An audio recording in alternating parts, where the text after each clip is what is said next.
Alright, here we go. We got some Friday afternoon mail. Save this package for last. It's from PWCC. There's some cool PSA graded cards in there. And we'll save these priority mails. There's usually better stuff in those packages. We'll start with the bubble mailers. As usual, this is in one of those kind of snappy, that's what I call them, snap together cases. It's a Tomlinson 2001 Game Gear autograph. It's a sticker. They're not numbered. Print run's probably anywhere between 500 to 1,000, maybe less. But condition, it's kind of hard to tell in this case. But I will take it out later and get a closer look at it. But for $25, it's a cool Tomlinson rookie autograph.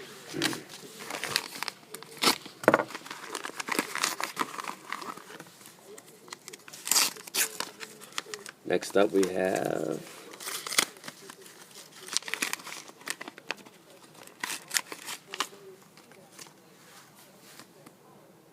it's an interesting card. I don't remember buying it. It's one of those ones. Okay, it's an Edge first place signatures. Edger and James 1999 Collector's Edge. This is like the base one. It's not numbered.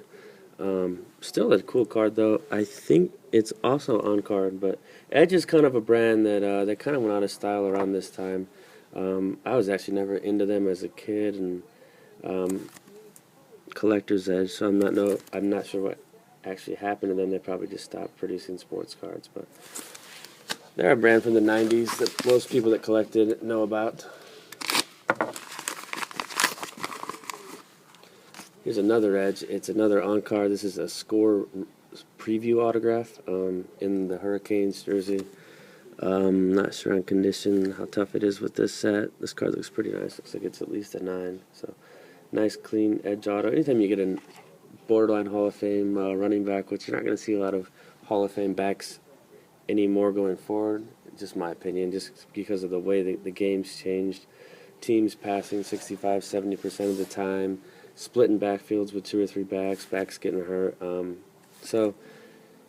And go back to his rookie year. He doesn't have a lot of autographs. I mean, he has a nice share, but I feel like I ran about this in most of my videos, but not like today when you have 20 different products with subsets of autographs and of players that haven't proven much at all. So that's kind of my theory on that. I don't want to keep saying the same things. This is actually a 2016. It's a Will Fuller Spectra. It's out of 10. How much was this? I don't even remember. I think it was like $6.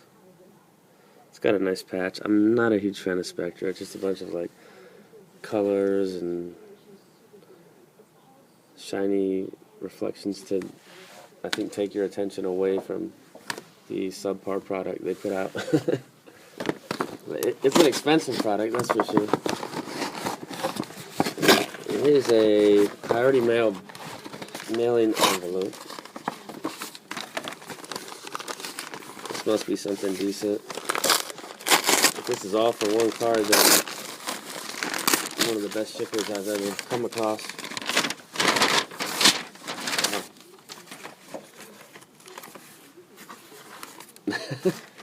It's a really cool card. I actually had this card as a kid, and I sold it. I pulled it in a pack back in 2000, and I was like, dang it, Tom Brady, he's never gonna play.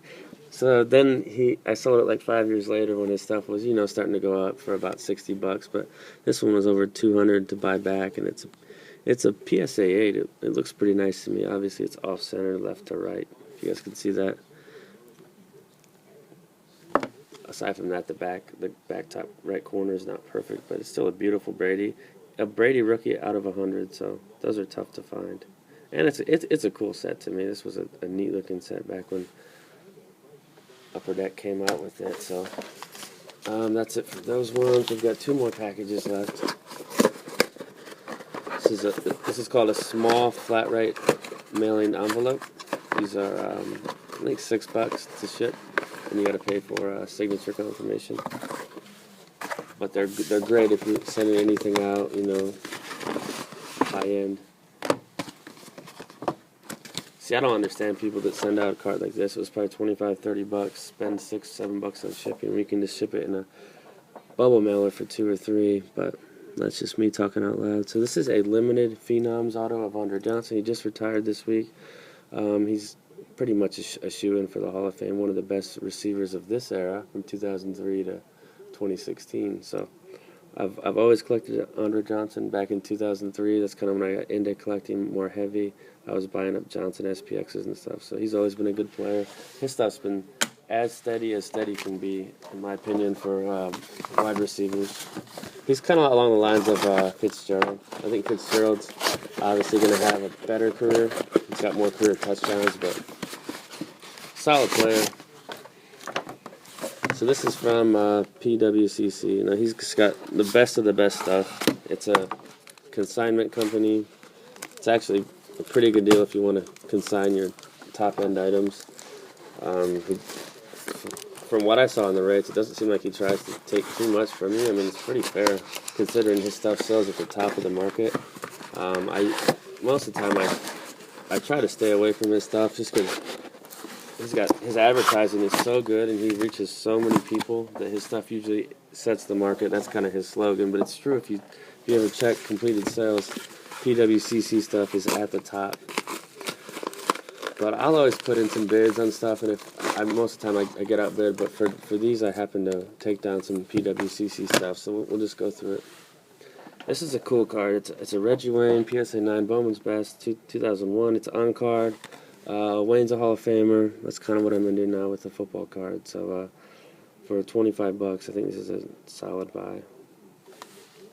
This was just for my master set for Breeze, also rookie set. I'm not a huge fan of the design of this card. I think it's actually pretty ugly. Fleer Game Time. It's a PSA 10. Not sure how tough this set is. Haven't checked the pop, but it's out of his rookie year and still a nice addition. You don't see that card pop up much either. I don't know if people just open those boxes. Back to Andre Johnson. So this is a 910 on the Beckett Raw card review, which actually isn't the worst idea. That top left corner is dinged.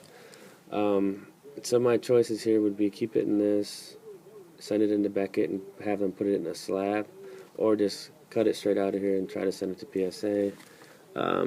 I'd have to look at it more closely, but I'm thinking it's more like a PSA 885. But so I'll kind of decide what I'm going to do with that. But either way, oh, it's 10 of 10. I didn't know that. Is it like it's the Hawaii Trade Conference special. Okay, I didn't even know that. I thought I was buying the one that's out of $199. So I don't know if the price was the same. So I'm not sure what I'm going to do with this card. It's cool, though. It's cool. It's rare. I'll make a decision on that one. This was just a badass card to own. 10s are obviously like 15 times as much as a 9, and a 9 is like a super quality card. 9s are, I mean, one thing I've learned about PSA just from grading so many cards and looking at so many cards that I'm going to send in is 9s and 10s often are very, very close. I mean, it might be just like a subtle push in on a corner, or it's a little more off center. There's a yellow print dot right here. But to me, just staring at this card, unbiased opinion, this card is beautiful. So it's a PSA 9. Can't remember how much it was, but I know 10s are through the roof on this card. I mean, this card looks fantastic. So this is an Earl Campbell rookie Topps PSA 9. That'll just go into the Hall of Fame PC. And Fred Taylor, awesome back. I feel like I've been ranting about him a lot lately, so kind of getting his name out there. Not that I need to. This is one of the hand-numbered ones. So what happened with these was back in '98, some of them, the cards arrived damaged in the packs, and people that had the damaged ones were allowed to send them back in Upper Deck for replacements, and they replaced it.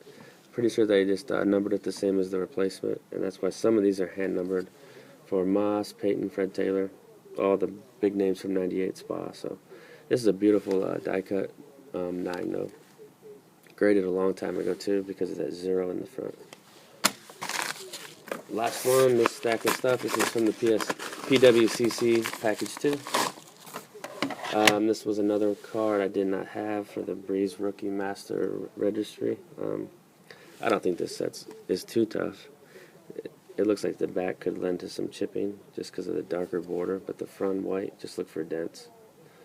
So that's a cool one. These Fred Taylors, picked up really cheap for PWCC. I think the die cut was 15, and this was like 20 or something. So I mean, these are mint cards. Future Watch to 2000. Peyton of this card goes for about 700. Mosses are going for about 250. So Fred Taylor was a great player. So getting him for $20 seems like a great deal to me. Really like this card too. 78 tops. Walter Payton, PSA 9. Kind of going back to my theory on the Campbell. 9s are so close to 10s and with PSA that sometimes, to me, a lot of the time, a PSA 9 to me looks a lot like a Beckett 9.5. And I know people are going to say I'm just biased towards PSA, but that's just my opinion from seeing cards and their standards. And I've said this in past videos, but with Beckett grading, the difference between them and PSA is you can have 3 high subgrades, and then they'll allow like 9 corners, because you can still have that 9 subgrade and get a gem mint. So you can have like a pushed-in corner, like a white corner. PSA, most of the time with PSA, you're not going to be able to get away with that and get a PSA 10. So that's my theory on that. Not really theory, that's just my strong opinion on that. So this is a beautiful Peyton. Can't have a video without a Vic, right? Tonight is actually his Football Life on NFL Network. This is a Crown. SGC's probably my second favorite grader. They don't have the publicity that Beckett has or PSA, but I feel like from what I've seen, they're pretty consistent with their grades. This is a 96. I'm not a fan of it, like having a 96. Now they've changed to this numbering system. So this is a Crown. This is a beautiful card of Vic. On card out of 250. This is like $20. I don't think you can go wrong with that. So I'll just keep this in the SGC. And last card of the whole video. It's a long video. Gale Sayers, 70 tops. This is kind of getting into his career a little bit, 5th year or so.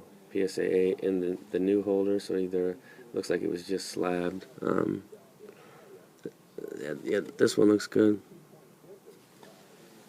Centered well. Corners aren't perfect. Looks like an 8 to me, so solid 8 to wrap it up. That's it.